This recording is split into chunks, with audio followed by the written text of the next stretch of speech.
네, 정치권 현안 짚어보겠습니다. 허은하 국민의힘 의원, 전재수 더불어민주당 의원 나오셨습니다. 어서 오십시오. 네, 안녕하세요. 네, 국민의힘 전당대회부터 짚어봐야겠습니다. 최근 나오는 여론조사를 보면 5대 현이라고 그랬죠. 어차피 대세는 김기현, 이게 좀 흔들리는 모습입니다. 허은하 의원님, 이게 그래서 그런지 나경원 전 의원에 의해서 이번에는 안철수 후보에 대한 이른바 친윤계 공격이 한창인데 당내 상황 어떻게 보세요? 지금 그 지지율이 1등이 되거나 좀 높아지기 시작하면은 당내에서 좀 공격을 당하고 계신 건 사실인 것 같습니다. 유승민 전 대표부터 지금 나경원 전 대표까지 모두 다 이제 후보 등록을 못 하셨는데요. 지금 그 안철수 후보가 지지율이 갑자기 또 많이 올라가면서 김기현 후보를 앞서 나가기 시작하니까 저희 윤핵관이라고 하시는 분들께서 또다시 공격을 하기 시작을 하는데 주변에서 바라볼 때는 기존의 나경원 후보를 날릴 때와 비슷하게 데칼코마니 같다라는 말씀을 하시면서 좀 우려하는 바가 있습니다. 네. 전 의원님, 친윤계는 안철수 의원의 그 인수위원장 시절 결근까지 끄집어냈는데요. 어제 보면 오늘 보면 내일을 한다 이런 얘기를 했습니까? 무슨 의미예요? 아마 안철수 의원에 대한 공격의 강도라든지 범위가 더 강화되겠죠. 제가 원래 이제 나경원 전 의원께서 이제 당 대표의 출마를 포기하고 난 뒤에 제가 어디 언론에 나가가지고 드린 말씀이 뭐냐면 안철수 후보를 잘 보셔라. 아마도 여론조사에서 김기현 의원을 앞서는 여론조사가 몇 번 나오고 그렇게 되면 아마 나경원 의원에 쏟아졌던 그 5만 가지 공격들 10배, 100배의 공격이 안철수 의원에게 쏟아질 거다. 이런 말씀 제가 드렸거든요. 왜냐하면 당원과 국민들이 선출한 말하자면 당대표로서의 어떤 권력의 정통성을 가지고 있던 이준석 당대표를 아무런 근거도 없이 숙청을 하고 그리고 유승민 의원을 말하자면 출마도 못하게 룰을 바꿔버리고 그러고 난 뒤에 나경원 의원을 소위 말해서 무릎을 꿇린 거거든요. 그러면은 당연히 안철수 의원이 또 부상을 하게 되면은 공격은 그쪽으로 집중될 수밖에 없고 만약에 성공을 해서 안철수 의원의 지지율이 빠지면 그 지지율이 천하람 후보에게 갈 겁니다. 그러면은 또 천하람 후보를 또 앵겨 붙어가지고 또 막 공격을 할 겁니다. 그렇기 때문에 저는 지금 윤핵관을 공격하는데 지금 이제 이준석계 말하자면 천하람 대표, 천하람 후보라든지 우리 허은하 의원도 이제 출마를 하셨는데 이분들의 이게 좀 본질적인 이 고민 지점이 사실은 윤핵관과 윤석열 대통령이 한 몸이에요. 근데 이제 대통령을 공격하지는 못하는 상황이죠. 그러다 보니까 이제 윤핵관이라는 고리를 통해서 윤석열 대통령의 어떤 당무 개입, 선거 개입을 지금 비판을 하는데 본질로 나아가지 못하면 결국은 나중에 이제 좀 난관에 봉착할 가능성이 있다는 측면에서 상당히 좀 곤혹스럽지 않을까 이런 생각을 합니다. 어떻든 윤석열 대통령은 너무 폭력적이고 너무 비타협적이고 너무 배타적인 어떤 리더십으로 야당을 대하고 집권 여당의 어떤 당무에 개입하고 있는 것이 아닌가 굉장히 이제 지켜보는 사람 입장에서도 상당히 우려스럽다 이런 말씀을 드리지 않을 수가 없습니다. 대통령실은 공식적으로는 국민의힘 당권 경쟁과 거리를 두는 모습인데요. 하지만 그 안 의원이 윤한 연대를 언급한 데 대해서 윤석열 대통령이 상당한 불쾌감을 드러냈다. 이게 이제 여권발로 해가지고 이런 소식들이 지금 기사화되고 있거든요. 안철수 의원에 대한 윤심을 읽을 수 있는 대목인가요? 안철수 의원에 대한 윤심을 읽는다기보다는 오늘 국회에 이준목 수석이 왔습니다. 직접 와서 그 발언에 대해선 수정해 주기를 요청한 것이 지금 이제 기자들을 통해서 이미 그 기사화된 것 같고요. 그리고 그러니까 당무 개입 공식적인 요청까지 한 상황이군요. 그렇죠. 당무 개입이 될 수 있는 듯한 그런 언행은 자제해 달라라는 얘기를 했죠. 그래서 저 같은 경우는 그렇게 생각합니다. 당대표 후보로서 제가 나가서 당대표가 되겠다라고 선언을 했다면 당연히 정부가 잘 되고 정권을 다시 한번은 뺏기지 않겠다. 그리고 총선에서 이기겠다 말하는 거는 괜찮습니다만 내가 친윤의 핵심이다. 아직도 윤심은 나에게 있다 하면서 연대설까지 하면서 대표를 해야 하나라는 생각이 들고요. 네. 그렇게 연대설을 하는 부분에 저는 반대하면서 이번에 출마를 선언했거든요. 최고위에. 네. 당대 민주화를 위해서 저는 조금 뛰어볼까 생각하고 네. 있습니다.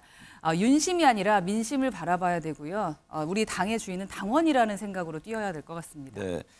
안철수 의원도 지금 이제 가만히 있지는 않습니다. 지금 방금 이제 허 의원께서 말씀하셨듯이 윤한연대 이 부적절하다 이런 내용의 보도가 나오자 대통령실 고위 관계자 발로 뭐 익명입니다만 특정 후보에 대해서 윤심이 있다 없다 이런 기사가 나오지 않도록 강력히 조치해달라 이런 요구를 했습니다. 당 쪽에.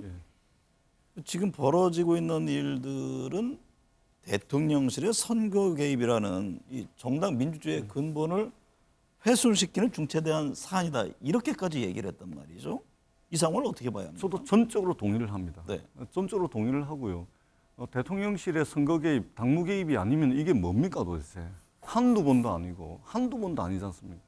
제가 뭐 이게 야당 의원인데 이제 집권 여당의 뭐 당무에 대해서 이렇고 저렇고 말씀드리는 게 어떨란지는 모르겠지만 지켜보는 사람 입장에서 이건 좀 너무한 거 아닌가? 네. 좀 한두 번이 아니지 않습니까? 이준석 대표 저런 식으로 그냥 사람 망가뜨려 놨죠. 유승민 의원 출마도 못하게 만들어 놨죠.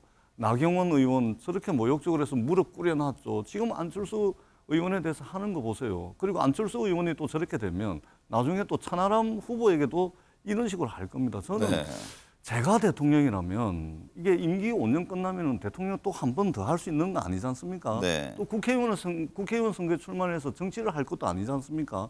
국민 모두의 대통령으로서 뭔가 이 선거 과정을 지켜보고서 그 결과가 나오면 당대표가 누가 됐든지 간에 그 당대표와 서로 주거니 받거니 집권 여당으로서 당정 협력 잘해가면서 그렇게 해가면 되는 건데 네. 굳이 이렇게 난리를 치면서 이렇게까지 배타적으로 해가면서 사람들 무릎 꿇리고 그냥 누가 보더라도 좀 너무하다 싶을 정도로 개입을 해가지고 왜 그러는지를 모르겠습니다. 네. 정치 더 하실 거 아니잖아요. 네. 그런 측면에서 저는 결과를 보고 당대표가 되면 서로 협력하고 그래가지고 뭔가 좀 이 협치해 나가는 모습을 보여주는 게 우리 국민들이 보시기에 정말 좋지 않을까 이런 이제 바람을 좀 가져봅니다.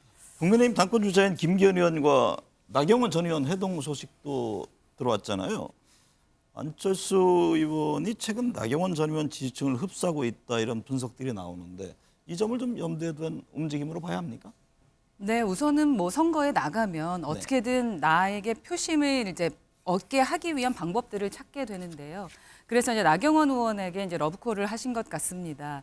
그런데 기존의 나경원 의원에게 공격하셨던 부분들이 있기 때문에 너무 빠르게 이 연결하는 부분에 대해서 긍정적 평가를 받고 있지는 않은 것 같고요. 네. 그리고 전재수 의원님께서 말씀하셨던 그런 뭐 당무 개입 자체에 대해서는 사실 그 자체가 얼마나 큰 문제가 있는지를 대통령께서 아십니다. 네. 그렇기 때문에 더욱더 그 메시지 관리를 좀 하려고 노력하고 있다라고 생각하고요. 그것에 반해서 지금 대통령실이라던가 그 어디선가 그 관계자라고 하면서 메시지들이 나오고 있는데 그 부분이 정제되지 않게 하면서 정말 당원들이 대통령을 의심하게 될까 봐 정말 네. 걱정이 되거든요. 그래서 윤핵관이라는 단어가 나왔던 것은 직접적으로 자기 이름 걸고 얘기하면 되는데 그렇지 못했기 때문입니다. 네. 대통령실 발이라고 얘기하지 말라고 이진복 수석도 얘기를 오늘 했습니다. 네. 이제 앞으로는 자신의 이름을 걸고 책임을 걸고 메시지를 낼 수 있기를 바랍니다. 대통령실이 좀 정리에 들어갔다 이렇게 봐야 합니까? 네네, 그렇습니다. 네. 천하람 후보 이야기 나온 김에요. 유승민 전 의원의 불출마 의사를 밝혔지만 비윤계인 이준석계잖아요. 천하람 후보 자체가 당대표 선거에 뛰어들었는데 김기현, 안철수 이 양강 모두를 흔들 수 있는 하나의 변수가 될 수 있습니까?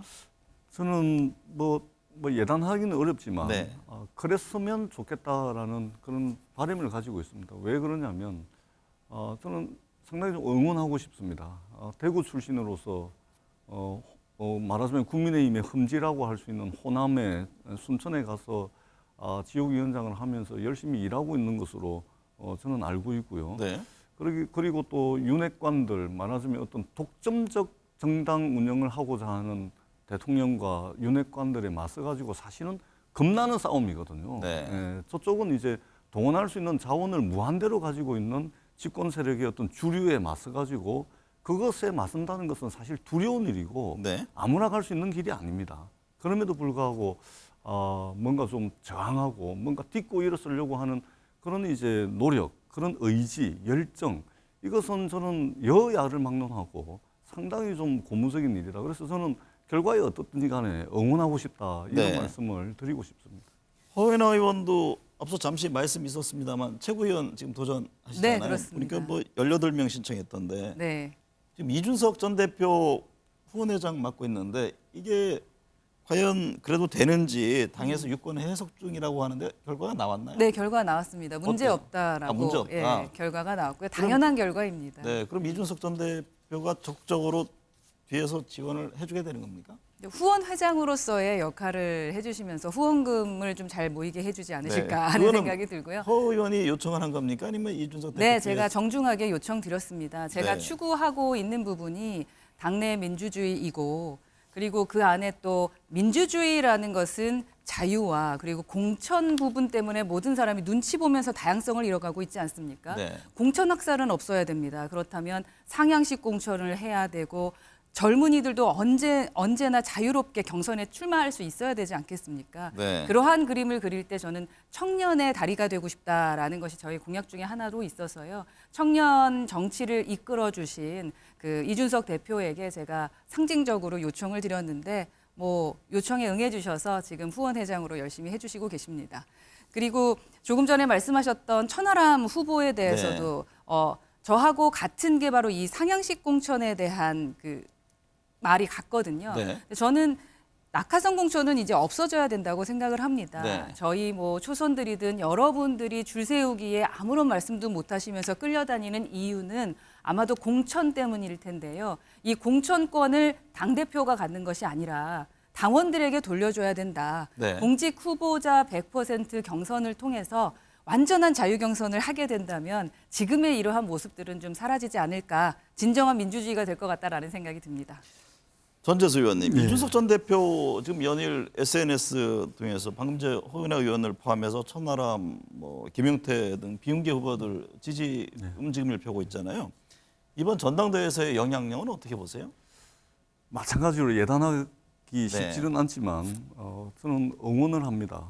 왜 그러냐면 그러니까 지금 이제 국민의힘의 소위 말해서 집권 여당의 주류 세력이라고 이야기할 수 있는 윤핵관들을 보게 되면 기껏 해봐야 대통령 지지율 40%도 안 나오는 그 윤석열 대통령의 윤심을 가지고서 지금 당대표가 되겠다고 하고 있거든요. 근데 사실은 집권 여당의 주류 정도 되면 왜 윤석열 대통령의 지지율이 40%도 나오지 않을까? 그래서 내가 당대표가 돼가지고 40%에도 미치지 못하는 대통령의 지지율을 이런 것을 가지고서 대통령 지지율도 올리고 성공한 대통령 만들겠다. 이렇게 하는 것이 누가 보더라도 순리에 맞는 것이고 상식적이고 또 국민들 보기에도 뭔가 든든한 느낌을 가지는 거 아니겠습니까? 네. 그런데 기껏 해봐야 40%도 안 되는 윤심을 가지고 당대표가 되려고 하는 그 경쟁을 하고 있고 그리고 그것에 대해서 비판적이고 또 그것을 보완하고자 하는 일각의 당내의 이 세력들을 말하자면 무참하게 짓밟고 가고 있거든요. 네. 이게 가능한 일이겠습니까? 그런 네. 측면에서 저는 얼마가 나올지는 몰라도 국민의힘의 어떤 이준석 대표와 쭉 이제 함께 이제 최고위원까지 이제 러닝메이트를 해가지고 하시는 분들이 저는 네. 이게 국민의힘을 넘어서 가지고 대한민국 정당 역사에 있어서 저는 기록될 일이다. 그렇기 때문에 저는 이 여야를 막론하고 대한민국 정치, 대한민국 정당 역사의 어떤 발전이라는 측면에서 저는 소개 성과를 좀 냈으면 좋겠다라는 네. 생각을 합니다. 김기현 후보 후원회장을 맡고 있는 이 심평 변호사가요. 안철수 후보가 당 대표가 되면 경우에 따라서는 윤 대통령이 탈당하게 될 것이다. 이런 말을 했습니다. 이것도 상당한 좀 논란이 되고 있는데 지금 이준석 전 대표는 당원에 대한 협박이냐, 그리고 천하람 후보는 대통령실이 이에 대해서 분명한 입장을 내야 된다. 이런 얘기를 했습니다. 이 문제는 어떻게 보세요? 이게 진짜 내부 총질이죠. 네. 이 자체가 당원들이 대통령에게서 멀어지게 만드는 발언입니다. 상당히 위험한 발언이고요.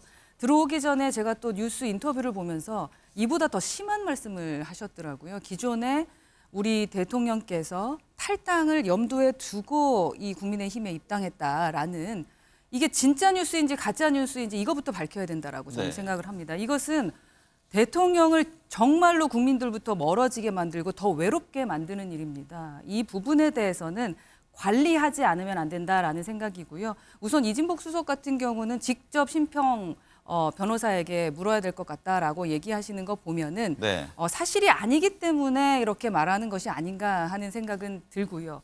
이게 사실이 아니기를 저는 진심으로 바랍니다. 네. 민주당 살펴보겠습니다. 더불어민주당 6년 만에 어제죠 장애 그 집회 열고 검찰 수사 민생 파탄 규탄했는데요.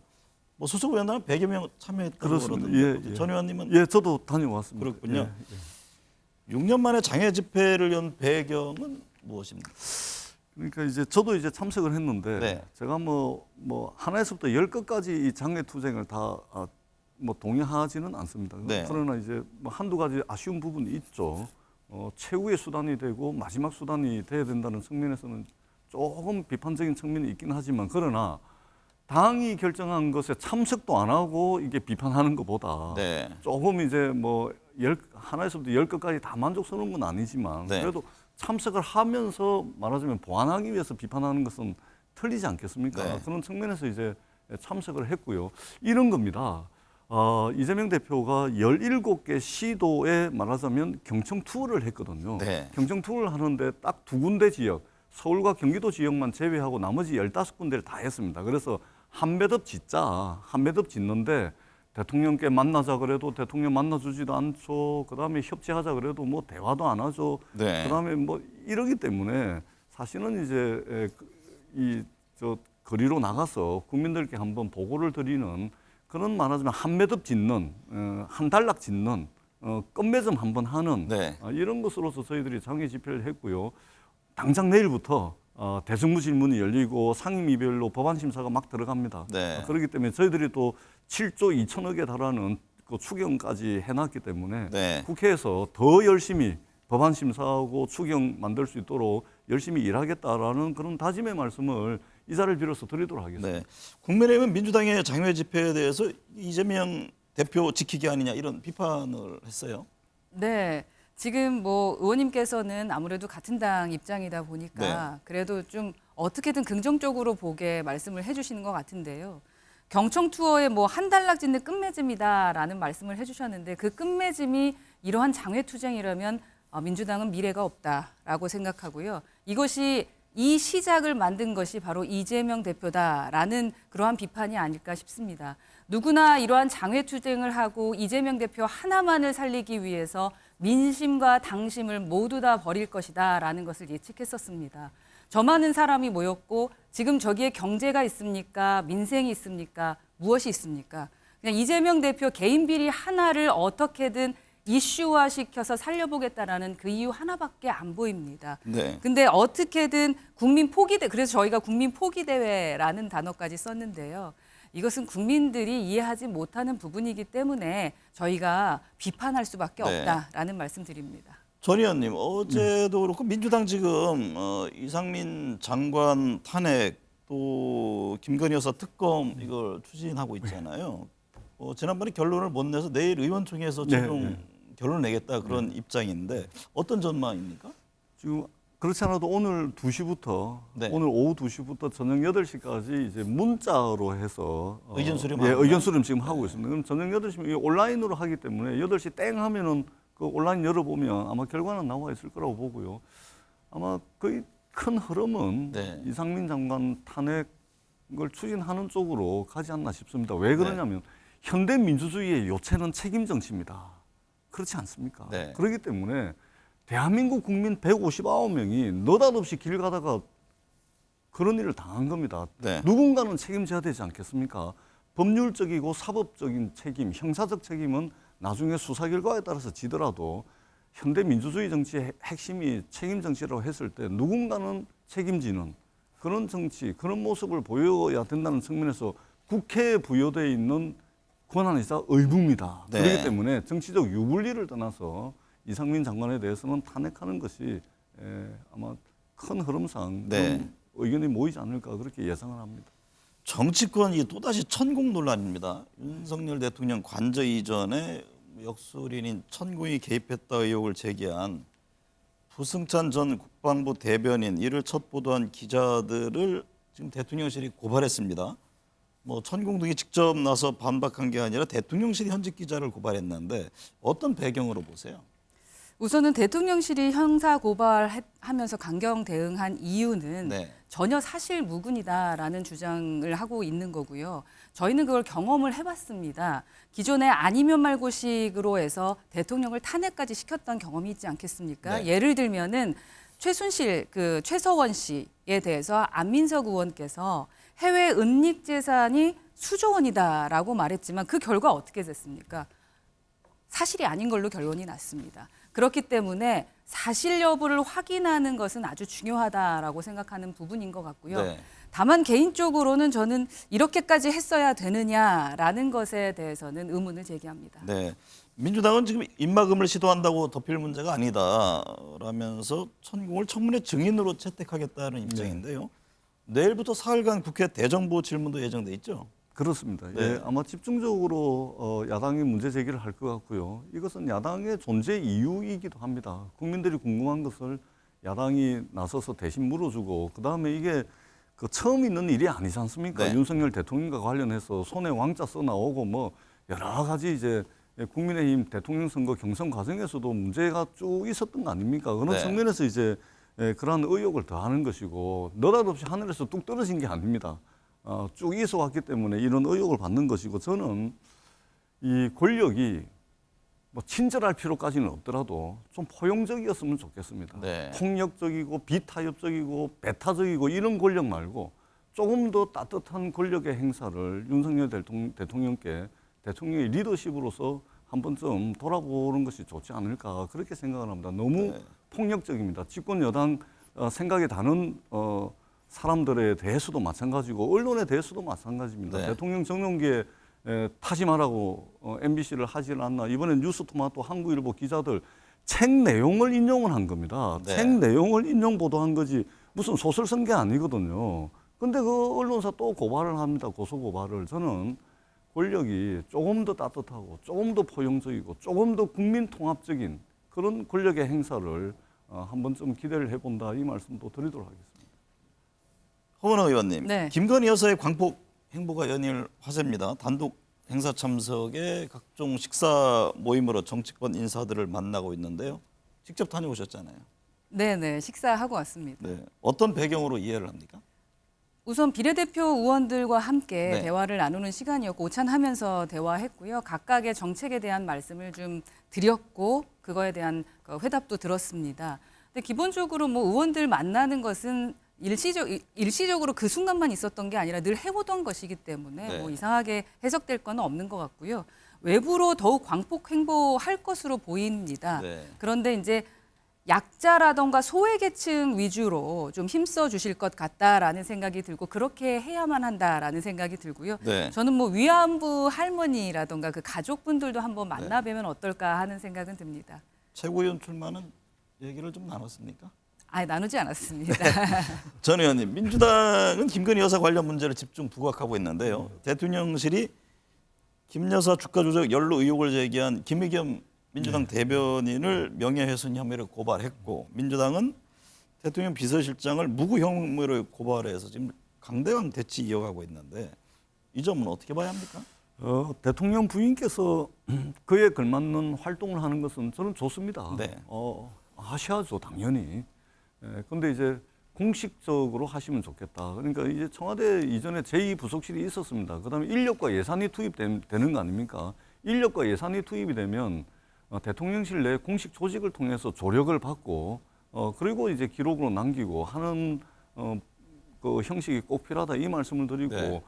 왕성한 활동을 하시라 이 말씀을 드리는데 대신 한 배덕을 지어 주셔야 될 게 있습니다. 네. 예를 들면은 이제 대통령 선거 과정에서 국민들께 기자회견을 했지 않습니까? 윤석열 후보가 대통령이 되더라도 아내로서 내조만 하겠다라고 국민들께 말씀을 드린 부분이 있습니다. 네. 그럼 이 부분에 대해서 뭔가 국민들께 설명이 있고 난 뒤에 왕성한 활동을 하시면 누가 뭐라 그러겠습니까? 네. 그렇기 때문에 좀 매듭 지을 건 짓고 단락 지을 건 짓고 끝맺음 지을 것은 끝맺음 짓고 그러고 난 뒤에 하면은 누가 뭐라 그러겠습니까? 네. 그렇기 때문에 그렇게 좀 매듭 짓고 공식화해서 왕성한 활동을 하시는 게 좋지 않을까 그런 생각을 합니다. 네, 오늘 두 분 말씀 감사합니다. 네, 감사합니다. 고맙습니다.